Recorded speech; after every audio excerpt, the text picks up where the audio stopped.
सुनना ध्यान से। अगली न्यूज जो है वो जुड़ी हुई है इंडिया के साथ में, और इंडिया के अंदर अब बनाया जाएगा गोल्ड चेन फैसिलिटी। अब आप कहेंगे ये कौन सी फैसिलिटी होती है, तो ये क्या होती है फैसिलिटी। इसमें क्या होगा, जैसे कि पूरे वर्ल्ड में आप देखते हो कि वैक्सीन का प्रोडक्शन किया जा रहा है, अलग अलग कंट्री में वैक्सीन बनाई जा रही है, लेकिन ये जो वैक्सीन बनाई जा रही हैं, हाँ ये वाली जो यूपीएससी में पूछा गया था, आई नो, ये जो वैक्सीन्स अलग अलग बनाई जाती हैं इनको स्टोर करने के लिए भी तो कोई ना कोई जगह चाहिए होगी ना। जय हिंद सर।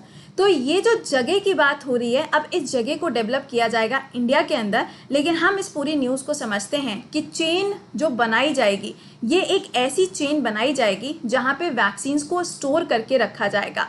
अब वैक्सीन को स्टोर करने के लिए ऐसे थोड़ी ना कि कहीं पे भी घर के अंदर उसको स्टोर करके रख लिया जाएगा, नहीं।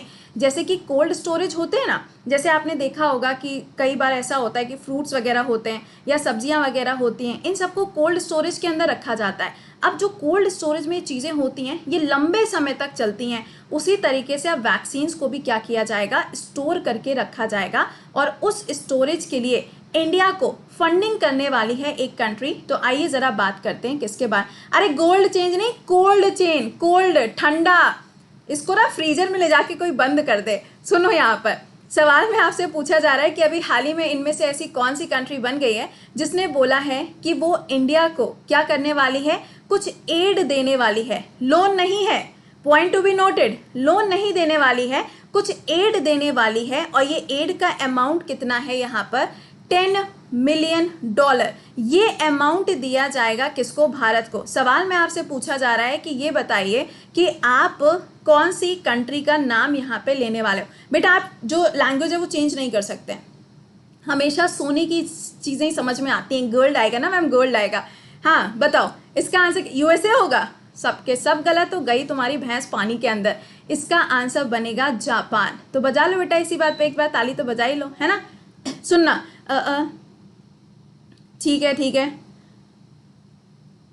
अरे बंगाली बाबू सौरभ घोष, कौन सी गपशप चल रहे हो तुम लोग हैं। अभी सुन लो पहले, उसके बाद में आगे चलेंगे। सुनिएगा, तो जापान जो है वो अब क्या करेगा, इंडिया को यहाँ पे प्रोवाइड करने वाला है टेक्नोलॉजी। देखिए होता क्या है, जैसे कि हम वैक्सीन्स की बात करते हैं, अब इंडिया के अंदर देखो कौन कौन सी वैक्सीन है, कमेंट बॉक्स में लिखना चालू करो। सबसे पहले क्या हो गया, कोवैक्सीन है, और दूसरी कौन सी है, कोविशील्ड है।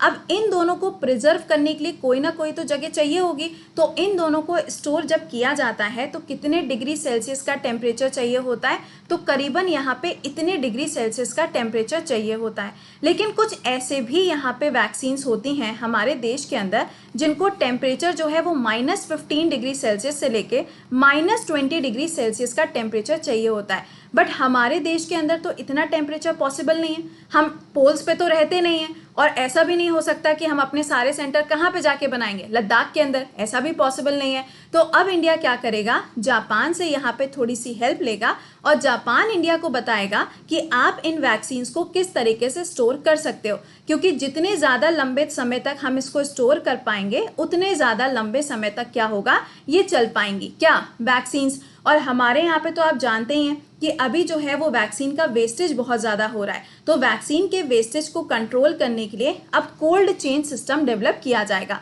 कहाँ पे किया जाएगा, इंडिया के अंदर। तो क्या इंडिया के अंदर पहले से कोई सिस्टम विस्टम नहीं है क्या, हमारे यहाँ पे अभी तक ऐसा कुछ नहीं हो रहा है कि इसको स्टोर करके रखा जा रहा है। हमारे यहाँ पे सिस्टम तो है जहाँ पे स्टोर किया जा रहा है, और करीबन हमारे देश के अंदर इतनी जगह ऐसी हैं जहाँ पे अलग अलग जगह पे सिस्टम्स को बना के रखा गया है। लेकिन ये जो सिस्टम्स है ना, ये इतने ज़्यादा इफेक्टिव नहीं है। तो अब क्या होगा, अब फ्रीजर में रखते हैं, सुधर जाओ, बता रहे हैं तुमको। तो अब क्या होगा, अब जापान क्या करेगा, अपनी टेक्नोलॉजी को ट्रांसफर करेगा किसको, इंडिया के साथ में, और इंडिया क्या करेगा, अब उसको स्टोर करने का काम करेगा।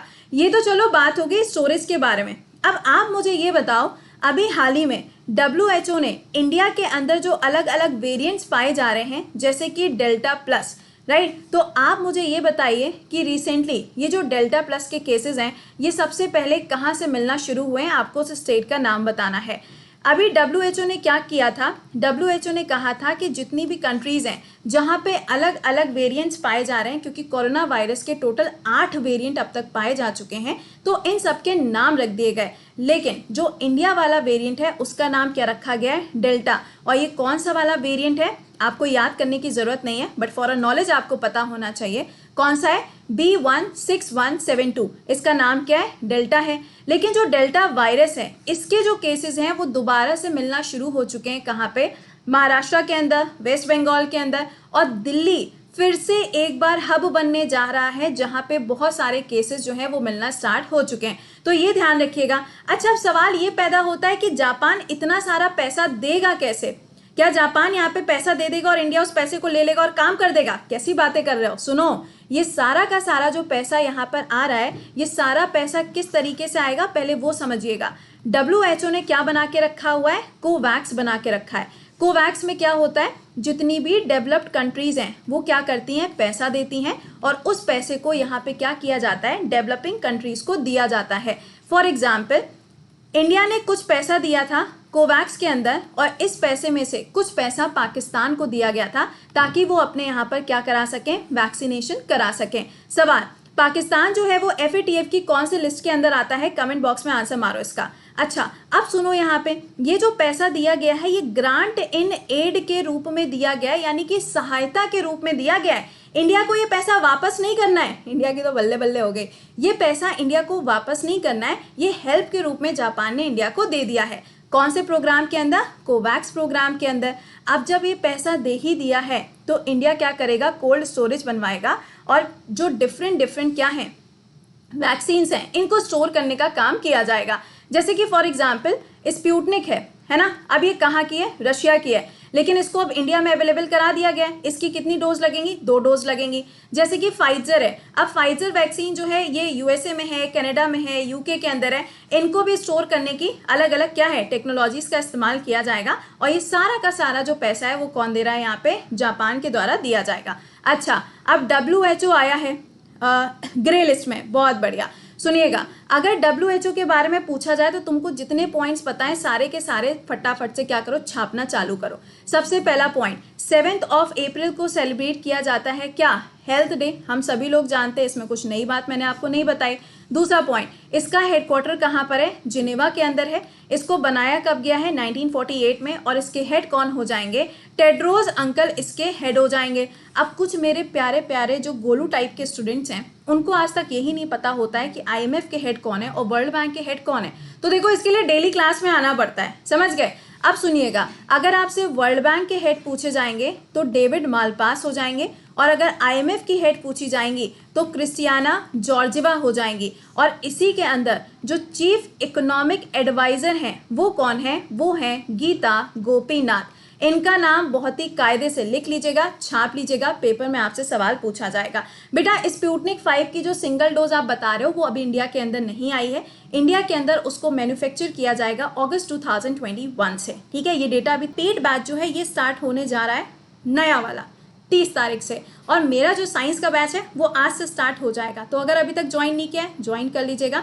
SSC हो या फिर आप किसी भी एग्जाम की तैयारी करना चाहते हो, आप इस बैच को ज्वाइन कर सकते हो किसी भी एग्जाम के लिए, क्योंकि यहाँ पे बिल्कुल बेसिक से आपको पढ़ाया जाता है। और कोड क्या लगेगा? कोड विल बी कृति 10। ठीक है, और कई बार ऐसा होता है कि क्लास का टाइम 8:05 8:10 तक खिंच जाता है, क्योंकि यार देखो कंटेंट की बात है। अब या तो मैं GK का क्लास अलग लूँ, करंट अफेयर्स अलग लूँ, ऐसा तो हो नहीं सकता। तो एक ही क्लास में अगर आपको इतनी सारी चीज़ें मिल रही हैं तो क्या बुराई है भाई? हाँ, ठीक है। और बाकी अपने लोगों का टेस्ट होता है हर संडे को, तो अभी आपसे मुलाकात करेंगे कितने बजे? 10:30 बजे आपसे मुलाकात करेंगे। टिल देन खुश रहिए, मुस्कुराते रहिए, और क्लास की जो PDF है वो आपको मिल जाएगी टेलीग्राम से। सेशन को एक बार से लाइक और शेयर ज़रूर कर दीजिएगा।